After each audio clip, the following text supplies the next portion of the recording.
गेल्या काही दिवसांमध्ये उन्हाची तीव्रता चांगलीच वाढत असून उन्हाळ्याची चाहूल लागली आहे। बाजारपेठेतही उन्हाळ्यात वापरल्या जाणाऱ्या वस्तूंची रेलचेल दिसून येत आहे। त्यात थंड पाण्यासाठी वापरले जाणारे माठ बाजारात विक्रीसाठी उपलब्ध झाले असून खरेदीसाठी गोरगरिबांसह श्रीमंतांचीही गर्दी दिसून येत आहे। यावरून माठातील पाण्याकडे श्रीमंतांचा कल वाढल्याचं पाहायला मिळतंय।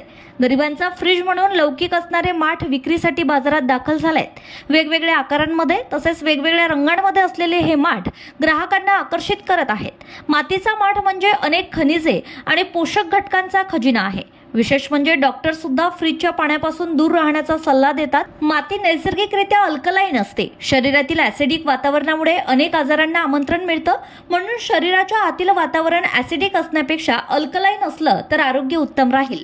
माती ही नैसर्गिकरित्या अल्कलाईन असते, त्यामुळे मातीच्या माठात ठेवलेल्या पाण्यात मातीचा गुणधर्म मिसळून ते अल्कलाईन होत असल्याचं आयुर्वेदिक तज्ज्ञ डॉक्टर सांगतात।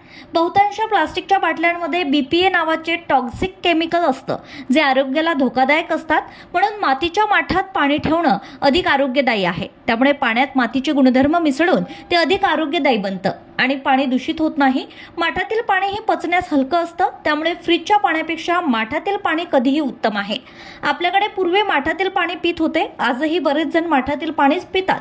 त्यामध्ये आता श्रीमंतांची भर पडल्याचं दिसून येत आहे।